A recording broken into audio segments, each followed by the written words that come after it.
बिस्मिल्लाहिर्रहमानिर्रहीम।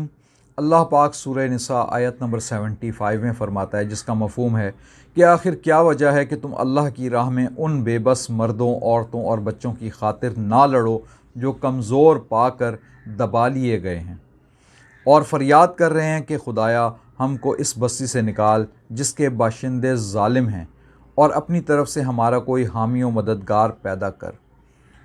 अब आप ये देख लें कि इस वक्त कहाँ कहाँ मुसलमानों के ऊपर मज़ालिम हो रहे हैं, और चाहिए तो ये था कि हम लोग एक्टिवली उनकी मदद करते, हम लोग उम्मत मुस्लिमा को इकट्ठा करते और उनकी मदद के लिए हर मुमकिन कोशिश करते। लेकिन इस वक्त आप देख सकते हैं कि अगर मिसाल के तौर पे एक आम मुसलमान, एक आम जो हमारे पाकिस्तान में जो मुसलमान रह रहे हैं, अगर वो ये समझते हैं कि हम एक्टिवली उनकी मदद नहीं कर सकते, तो फिर हम बहुत, इसके बावजूद हम बहुत कुछ कर सकते हैं। हम लोग अल्लाह के फजल करम से एक आज़ाद मुल्क के अंदर रहते हैं, और यहाँ पे आप देख सकते हैं कि आप मसाजिद में जाके भी इबादत कर सकते हैं, अल्लाह ताला के सामने 5 वक्त नमाज पढ़ सकते हैं। जबकि आप अहले फ़लस्तीन को देख लें, वो बेचारे तो मसाजिद में जाके 5 वक्त नमाज भी नहीं पढ़ सकते। उनके ऊपर तो मसाजिद के ऊपर भी ताले लगा दिए गए उन बेचारों के ऊपर, फिर भी वो बेचारे गोलियों की बौछार के अंदर और आंसू गैस की शेलिंग के अंदर भी वो बेचारे कोशिश कर रहे होते हैं कि मसाजिद में जाके इबादत करें। और यहाँ पे हमारे लिए तो अल्लाह पाक ने मसाजिद के दरवाज़े खोले हुए हैं और हमें इस किस्म की कोई पाबंदी भी नहीं है, फिर भी हम लोग मसाजिद में जाके 5 वक्त की इबादत नहीं करते। और मसाजिद है उसी तरह आधी पौनी सफ़ जो है वो मसाजिद में नमाज़ों के लिए बनी होती है। चाहिए तो ये था कि हम लोग अल्लाह पाक का शुक्र अदा करते कि या अल्लाह पाक तूने हमें इतनी बड़ी नेमत पाकिस्तान की सूरत में अता फ़रमाई है। हमारी तो मसाजिद हर नमाज में भरी होनी चाहिए थी, सिर्फ रमज़ान ही नहीं बल्कि गैर रमज़ान भी हमारी मसाजिद नमाजियों से भरी होनी चाहिए थी, इस शुक्राने पे कि या अल्लाह पाक तूने हमें एक आज़ाद मुल्क अता फ़रमाया और हमें आज़ादी के साथ यहाँ पे तेरी इबादत करने की तौफ़ीक़ अता फ़रमाई।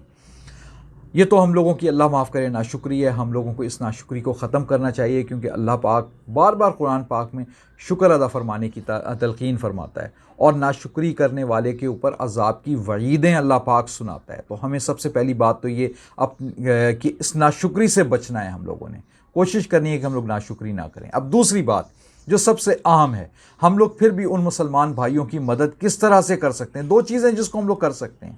पहली बात तो ये कि जब आप लोगों को अल्लाह पाक ने मसाजिद के अंदर इबादत करने की इजाज़त दी हुई है, आप लोग जा सकते हैं, अल्लाह ताला के सामने रोएं, गिड़गिड़ाएं, अपने उन मुसलमान भाइयों के लिए फ़रियाद करें अल्लाह ताला के सामने। क्योंकि रसूलुल्लाह सल्लल्लाहु अलैहि वसल्लम की हदीस मुबारक है, जिसका मफ़हूम है कि जब कोई मुसलमान दूसरे मुसलमान के लिए गायबाना दुआ करता है तो अल्लाह पाक उसको कबूल फ़रमाता है। वैसे तो अल्लाह पाक हर दुआ को ही कबूल फ़रमाता है, अल्लाह पाक किसी की दुआ को रद्द नहीं फ़रमाता। याद रखें, दुआ मोमिन का बहुत बड़ा हथियार है, याद रखें, इसको मामूली चीज़ ना समझें, इसको दिल से करें। दुआ के ऊपर टाइम लगाएं, वक्त लगाएं, अपने मुसलमान भाइयों के लिए रो रो के दुआ करें, तहज्जुद में उठ के दुआ करें अपने मुसलमान भाइयों के लिए, ये बहुत ज़रूरी है। याद रखें, इस चीज़ को मामूली चीज़ ना समझें। आप अपने तौर भी ये लोगों को फैलाएं। ज़रूरी नहीं कि आप अगर ये चाहें कि मेरी ही वीडियो को शेयर करें, आप अपने तौर पे भी आप लोगों में ये बात फैलाएं कि दुआ करें अपने उन मज़लूम बहन भाइयों के लिए जो फ़लस्तीन में या कश्मीर में है, कि या अल्लाह पाक उनकी मदद फरमा, या हमें वो ताकत अता फरमा कि हम लोग जाके उनकी एक्टिवली मदद कर सकें। ये बहुत ज़रूरी है। अब ये चीज़, इसके बाद जो दूसरी चीज़ जो हम लोग बहुत अहम है, जो हम लोग कर सकते हैं, जिसको हम लोग नहीं कर रहे, वो देख के बड़ा दुख होता है। हम देखते हैं कि हमारे यहाँ इसराइल की बहुत सारी प्रोडक्ट्स जो हैं वो इस्तेमाल हो रही हैं। देखें, आप लोग जो हैं उन चीज़ों के बग़ैर डेली रोज़मर्रा की ज़िंदगियों में आप देख लें, हर चीज़ आपकी छोटी से छोटी जो यूज़ होने वाली कमोडिटी है, जो आप लोग इस्तेमाल कर रहे हैं रोज़मर्रा लाइफ के अंदर, वो सारी की सारी ज़्यादातर यहूदियों की और इसराइल की बनी हुई होती है। अब वहाँ पे जो है हमारे नबी करीम सल्लल्लाहु अलैहि वसल्लम की शान में गुस्ताखियाँ भी हो रही हैं, फिर भी हम लोग यहाँ पे उनकी प्रोडक्ट इस्तेमाल कर रहे हैं। वहाँ पे हमारे मुसलमान भाइयों के ऊपर हमले हो रहे हैं, उनका कत्लो गारत किया जा रहा है, उनका खून बहाया जा रहा है, लेकिन हम लोग फिर भी पेप्सी, कोक और टोटल पेट्रोल पंप से अपनी ज़रूरत की चीज़ें हासिल कर रहे हैं। यानी कि ये हम लोगों की एक बेहिस्सी है। हम लोग कहते हैं कि यार बाज़ लोग तो ये कहते हैं क्या करें जी, रोज़मर्रा की हर छोटी छोटी सुई से लेके एक बड़े मोबाइल फ़ोन या लैपटॉप तक ये तमाम चीज़ें जो हैं वो यहूदियों की बनी हुई है, हम किस किस चीज़ को जो है रोकें, किस किस चीज़ का इस्तेमाल रोकें। याद रखें आप लोग कर सकते हैं, अगर आप लोग थोड़ा थोड़ा भी करें तो बहुत कुछ हो सकता है।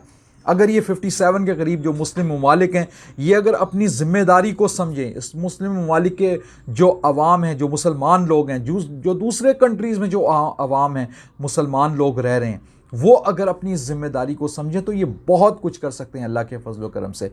याद रखें, बारिश का एक छोटा कतरा जो होता है, अगर वो ये समझे कि मैं अकेला कतरा जो है किसकी प्यास बुझाऊंगा, तो हर कतरा अगर बारिश का यही सोच के रुक जाए तो बारिश ही ना बरसे और ज़मीन बंजर रह जाए। इसी तरह मुसलमान की मिसाल है कि वो एक बारिश का कतरा बन के अपना हिस्सा ज़रूर डाले।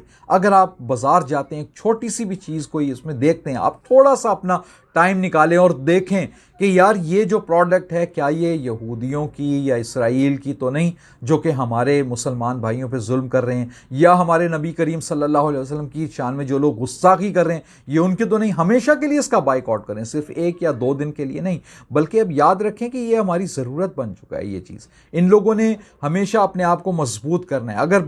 अगर फिल वक्त आपको नज़र आ रहा है कि यहूदी जो हैं अपने हमले में पसपा हो गए हैं, पीछे हट गए और जंग बंदी की दरख्वास्तें करें, तो याद रखें ये भी एक चाल होती है, क्योंकि ताकि वो अपनी ताकत को दोबारा से रीगेन कर सकें। हम लोगों को उस रीगेन ऑफ पावर को रोकना भी है।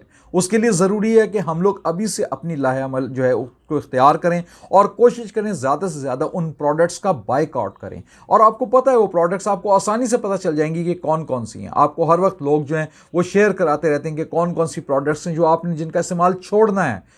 आप लोग बहुत आराम से, बड़ा अफसोस होता है देख के कि हर घर में पेप्सी कोक जो है वो पी जा रही होती है और ये नहीं सोच रहे होते कि इन पेप्सी कोक से हासिल होने वाला ज़र मुबादला, मैकडोनल्ड को देख लें और KFC वगैरह, इस तरह की बहुत सारी प्रोडक्ट्स हैं, कोई एक प्रोडक्ट हो तो भरी जाए। नेस्ले की चीज़ें जो हैं बहुत ज़्यादा आपके नाश्तों में इस्तेमाल हो रही होती हैं, बच्चों के दूध में नीडो वगैरह, ये तमाम चीज़ें इस्तेमाल हो रही हैं, हर तरह की चीज़ इस्तेमाल हो रही है। यानी कि यहूदियों ने आपको चारों तरफ से एक जकड़ लिया है। आप लोगों को रोज़मर्रा की ज़िंदगी में आप लोग कहते हैं यार हम लोग कहाँ जाएं, कहाँ से वो करें। आप लोग ये कर सकते हैं कि थोड़ा बहुत कंप्रोमाइज़ कर सकते हैं। हो सकता है हमारी इंडस्ट्री की कोई चीज़ कुछ कम लेवल की हो, कम पैमाने की, लेकिन याद रखें कि एक मुसलमान भाई के खून से ज़्यादा वो नहीं हो सकती। आपके लिए अहम ये है कि आप लोग कोशिश करें कि उन चीज़ों का बाइकआउट करें, क्योंकि मुसलमानों का जो है, अल्लाह पाक ने तो फरमाया कुल्लु मुस्लिम के मुसलमान तो आपस में भाई भाई हैं। और अगर हज़रत पाक सल्लल्लाहु अलैहि वसल्लम की हदीस मुबारक है जिसका मफ़हूम है कि एक मुसलमान जो है एक जिस्म की मानंद है, और जिस्म में कहीं एक जगह अगर तकलीफ़ होती है तो पूरा का पूरा जिस्म जो है बेचैन हो जाता है और उसको सुकून ही नहीं आता। हमारी भी मिसाल ऐसी होनी चाहिए। अब आप लोगों ने इस पर गौर करना है कि हम लोग क्यों नहीं वो चीज़ कर रहे हैं, क्यों अगर हम लोग बाइकआउट करें, हम हुकूमतों को क्यों कह रहे हैं, हम जो गुस्ताखी रसूल लोग हैं, जो रसूल अल्लाह सल्लल्लाहु अलैहि वसल्लम की शान में जो गुस्ताखियाँ करते हैं, हम हुकूमत के आगे वो लड़ बढ़ के आपस में एक दूसरे के गले काट के क्यों करें। हम लोग खुद से क्यों नहीं लोगों के अंदर ये शऊर बेदार कर रहे कि भाई वो लोग गुस्ताख हैं, हम लोग खुद से ही सारी प्रोडक्ट छोड़ दें। जब हम खुद से ही सारी प्रोडक्ट छोड़ देंगे तो हमारा वो सफ़ीर वाला मामला भी हल हो जाएगा अल्लाह के फजल करम से। लेकिन हमारे अंदर तो कोई चीज़ पैदा हो, हम हर अवाम जो है आपस में एक दूसरे को ये बात समझाएं और समझाने की कोशिश करें, भाई ये प्रोडक्ट्स छोड़ दो। जब आयदा साहब वो प्रोडक्ट्स छोड़ देंगे तो मार्केट से भी वो प्रोडक्ट गायब होना शुरू हो जाएंगे खुद ही। जब उनकी डिमांड ही नहीं रहेगी तो जो भी शॉपकीपर या जो भी सप्लायर है वो उसको मंगवाएगा ही नहीं बाहर की कंट्री से, क्योंकि वो कहेगा यार इन चीज़ों की तो डिमांड ही नहीं है। ये बात याद रखें, जब आप डिमांड आप लोग पैदा कर रहे हैं, डिमांड अवाम पैदा कर रही है उनकी, जब अवाम ही वो चीज़ें रद्द कर देगी तो वो चीज़ें जो हैं वो आगे बिकेंगी नहीं, और जब वो चीज़ें नहीं बिकेंगी तो वो वहाँ से पीछे से सप्लाई भी नहीं आएगी। तो ये अवाम है जो इसकी मुजरिम है। तो याद रखें, हम पाकिस्तानी लोग इस बात के मुजरिम हैं कि हमारे वो मुसलमान भाइयों के ऊपर जो हमले किए जा रहे हैं, उनका कत्ल व गारत किया जा रहा है, ये तमाम चीज़ें हम मुसलमानों क्या की ज़िम्मेदारी है। हमारे नबी करीम सल्लल्लाहु अलैहि वसल्लम की शान में गुस्ताखियाँ की जा रही हैं, फिर भी हम लोग उनकी प्रोडक्ट यूज़ कर रहे हैं। ये हम लोगों की अपनी करतूत हैं। तो याद रखें, अगर आप लोगों ने अभी भी आंखें ना खोली तो कल खुदा ना खास्ता अगर हमारे ऊपर वक्त आ गया तो कोई भी हमारी मदद नहीं करेगा। मेरा काम आप लोगों को एक सच्चाई बयान करना है। अब आपका काम है आप इस सच्चाई को लोगों तक पहुंचाते हैं या नहीं पहुंचाते, और लोगों का शऊर बेदार करने की कोशिश करते हैं या नहीं करते।